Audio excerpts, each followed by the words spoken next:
Thank you for joining us. Our program today focuses on the Fischler School of Education Distance Education Museum. Dr. Abraham Fischler, President Emeritus of NSU, Nova Southeastern University, is a featured speaker.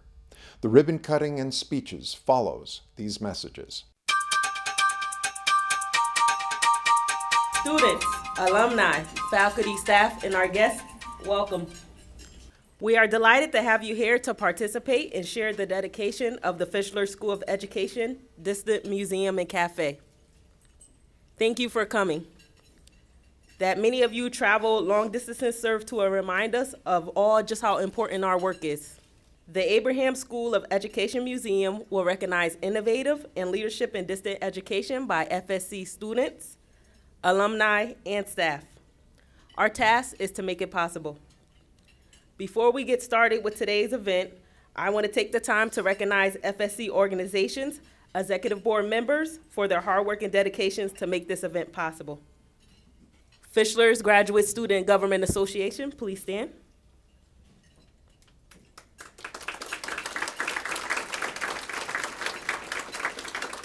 Thank you. The Kappa Delta Pi International Education Honor Society.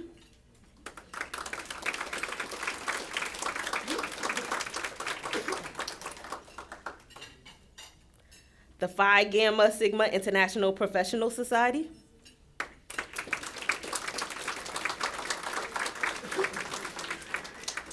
Thank you guys for all your hard work and dedication to make this event possible. I will now invite NOVA, KDP, and SGA President to the podium. Thank you. Thank you for attending the Fischler School of Education Distance Education Museum and Cafe dedication. The Fischler School of Education Student Government Association has been working on this legacy project for quite some time. The museum pays special tribute to Dr. Abraham S. Fischler by recognizing his innovations and displaying an extensive collection of memorabilia in an interactive online and on-site experience.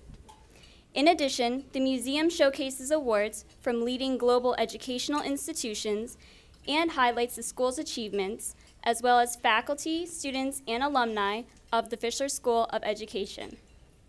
We intend to have the Distance Education Museum content be put on a tab in the FSC Shark Sources webpage. The memorabilia will facilitate sharing virtual content that's linked to descriptions, significance, recipients' names, photos, and videos.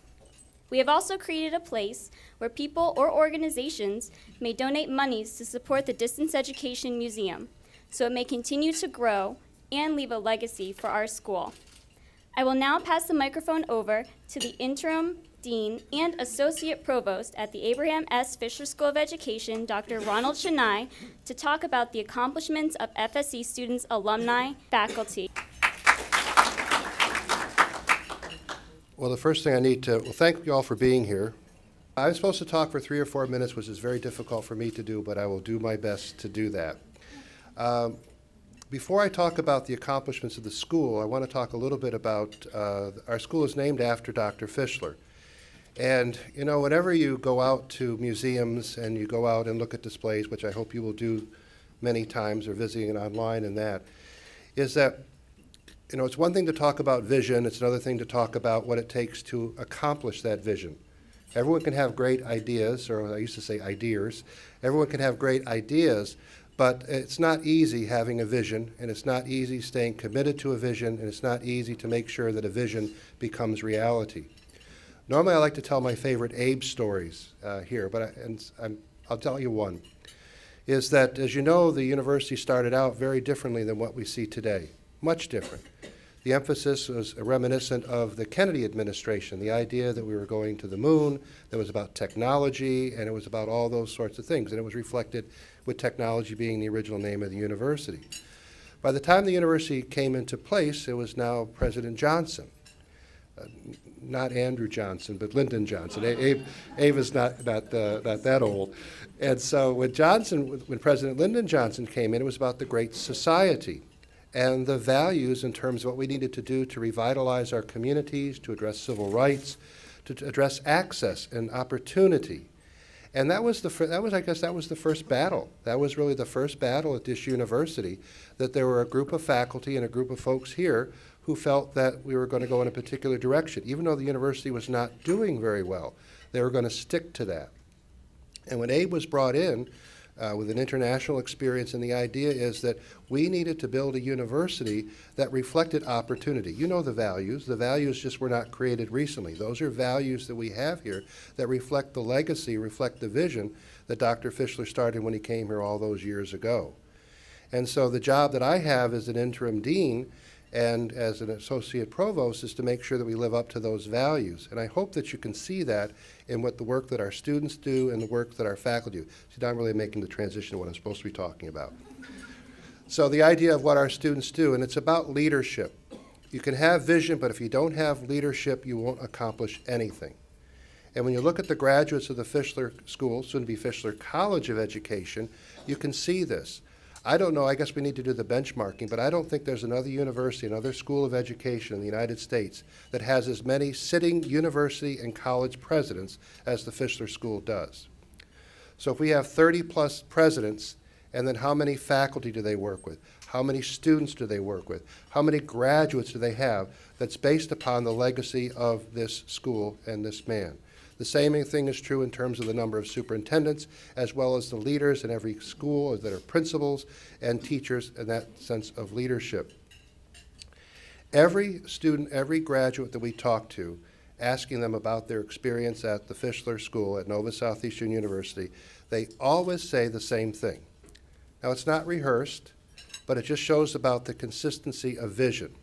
The first thing they say is, if it wasn't for the ability to come to school and still stay with my family, to still stay where I work, I would not be where I was today, where I am today. Everyone says that. Everyone says that. The other thing so it's always about opportunity and accessibility. I could show you nice statistics that as long as they've kept statistics in the United States in terms of schools of education who graduate African Americans for doctorates, we have been #1 as long as they've had that statistic. Okay? Because we go to where the students are and we go to where the communities are. The other thing that all our graduates will say is, the other thing besides the faculty, yes, every marketing study we ever do, the students talk about the faculty. And without the faculty, we wouldn't have the programs that we have. The leadership that in terms of our faculty show in leadership, as well as the use of technology and access, is remarkable. If you have a chance, come up to the 5th floor and see our trophy case up there in terms of what the faculty have produced. But the other thing that our graduates will tell you and what our students will tell you, it's not just the legacy, it's not just the vision, and it's not just the faculty. It's the opportunity to work with other emerging leaders across the United States and across the world. In July, we have our summer conference. This year it will be here in Fort Lauderdale. If you get a chance to really see the future of education, come to the convention center this summer and you will see it. You will see it from Colombia. You will see it from the Dominican Republic. You'll see it from Mexico. You may even see it from Davie, Florida, right? You will see the future of education. But you know, the funny thing is the future of education doesn't look a lot different than the vision that Abe set forth all those years ago. So when you go and look at the display and take a look at that, it's like being on Doctor Who. You're going to be time traveling to the past, but you're all going to be time traveling to the future. So even though it doesn't look like a TARDIS, it really is a TARDIS up there in the front. So that's my 3 minutes, right? Am I done? Okay, good. Thank you. Now I have the most important part of my job is to introduce the next speaker, and Mrs. Jackie Travisano. And so she has as many titles as I do. She is the Executive Vice President and the Chief Operating Officer of Nova Southeastern University, and she's a mom and she's a friend, but she's also a doctoral student with the Fischler School. Jackie?